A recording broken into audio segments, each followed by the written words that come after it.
আসসালামু আলাইকুম প্রিয় দর্শক, আশা করছি আপনারা সকলেই ভালো আছেন। আজকে আলোচনার বিষয় ইউনূস ফিলিস্তিন ইস্যুতে কেন চুপচাপ আছে, কেন তিনি ইসরায়েলের বিরুদ্ধে কোনো কথা বলছেন না, যে দেশের 92% মুসলিম, সেই দেশের জোর করে হোক যেভাবেই হোক বর্তমানে তিনি প্রধানের দায়িত্ব পালন করছেন, সেই জায়গা থেকে সে কোনো বিবৃতি দিচ্ছে না। আমাদের ভিতরে অনেক মোল্লা মৌলভী এদিক দিয়ে ইউনূসকে অলি আউলিয়া বানানোর পর্যায়ে নিয়ে গিয়েছে। আল্লাহ আল্লাহ ডক্টর ইউনূস সাহেবের জীবদ্দশা এই বাংলার জমিনে নির্বাচন দিও না। এই নিয়ামত তুমি আমাদেরকে দিছো, এই নিয়ামত তুমি চিনে নিও না। আল্লাহ আল্লাহ তাকে নেখায়াত দাও। সেটা আপনারা দেখতেই পাচ্ছেন। এভাবে বাংলাদেশের ধর্ম ব্যবসায়ীরা বাংলাদেশের সাধারণ মানুষদের ভুল বুঝিয়ে এইরকম একটা বাটপার প্রতারক মুসলিম বিদ্বেষী পার্সন বাংলাদেশের ক্ষমতাকে দখল করে বসে আছে। এই ইসরায়েলকে, যে ইসরায়েল আমাদের গাজাবাসীর উপর, ফিলিস্তিনি গাজাবাসীর উপর নির্মম অত্যাচার, গণহত্যা, যার এই নির্মমতার হাত থেকে কোনো শিশু বা কোনো বৃদ্ধ বা কেউ মুক্তি পাচ্ছে না, সেই ইসরায়েলকে সে 100 কোটি টাকা অনুদান দিয়েছে।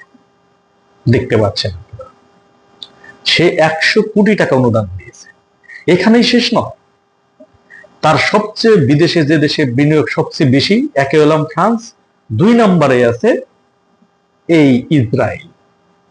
এবং গ্রামীণ ফোনের যে ওই ইসরায়েলের যে প্রযুক্তিগতভাবে যেসব প্রতিষ্ঠান আছে, তার সাথে ইউনূসের 1000 কোটি টাকার ব্যবসা। তাহলে সেই ব্যক্তি কিভাবে ইসরায়েলের বিরুদ্ধে কথা বলবে? পিনাকির কথা বলবেন, আরেক বাটপার প্রতারক, তার কথা বলবেন আপনারা?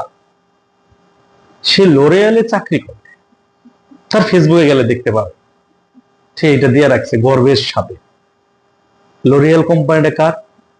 ইসরায়েলের। যত এই মুসলিমদের নিয়ে, বাঙালিদের নিয়ে আবেগ বিক্রেতারা আছে, ইলিয়াস বলেন, পিনাকি বলেন, কনক সরোর বলেন, ওই আরেক সাংবাদিক আছে ভণ্ড প্রতারক, তারা ল্যাংটা করে পিটাইতেছে ছিল আরাব খান, জুলকার নাইন সাহের বলে, তারা কিন্তু সকলেই কিন্তু এই বিষয়ে নিশ্চুপ। অথচ তারাই বাংলাদেশের সাধারণ মানুষের উপর ধর্মপ্রাণ মুসলিমদেরকে ইসলামের সবক দেন। আপনারা লক্ষ্য করেছেন ইলিয়াসের একটা বক্তব্য আপনারা দেখতে পাচ্ছেন, এখন সে ফেসবুকে স্ট্যাটাস দিয়েছে যে বাংলাদেশের মানুষের সমর্থন পেতে হলে ইন্ডিয়ার বিরুদ্ধে কথা বলতে হবে।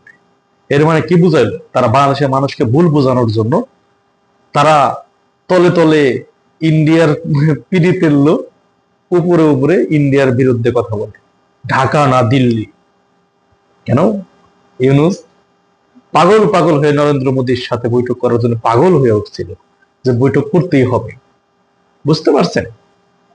এবং আরেকটা তথ্য আপনাদের আমি দিয়ে রাখি, খুব গুরুত্বপূর্ণ তথ্য। সেটা হলাম, বিগত 16 বছরে যত আমদানি হয়েছে তার গ্রাফিতি অনুসারে বর্তমানে এই বিগত 8 মাসে ইন্ডিয়া থেকে 17% আমদানি বৃদ্ধি পেয়েছে এবং রপ্তানির দিক থেকে 11% হ্রাস পেয়েছে।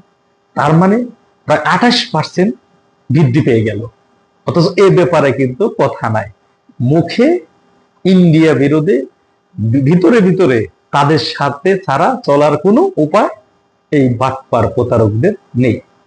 আপনারা সকলেই জানেন এই ফিলিস্তিন ইস্যুতে ইসরায়েলের বিরুদ্ধে সর্বপ্রথম জাতিসংঘে দাঁড়িয়ে বক্তব্য রেখেছিলেন বাংলাদেশের প্রধানমন্ত্রী শেখ হাসিনা। তিনি প্রমাণ করেছিলেন তিনি একটা মুসলিম দেশের প্রতিনিধিত্ব করেন। অথচ আজকে দেখেন অনেক তাবর তাবর বড় বড় মুসলিম দেশ নিশ্চুপ হয়ে আছে। আর এই ইউনূসরা তো সরাসরি ইসরায়েলের মদতদাতা, তাদের বিরুদ্ধে আমাদের কথা বলতে হবে। এদেরকে বাংলার মাটি থেকে চিরতরে নির্মূল করা হবে ইনশাআল্লাহ। সকলেই সুস্থ থাকবেন, ভালো থাকবেন। আসসালামু আলাইকুম।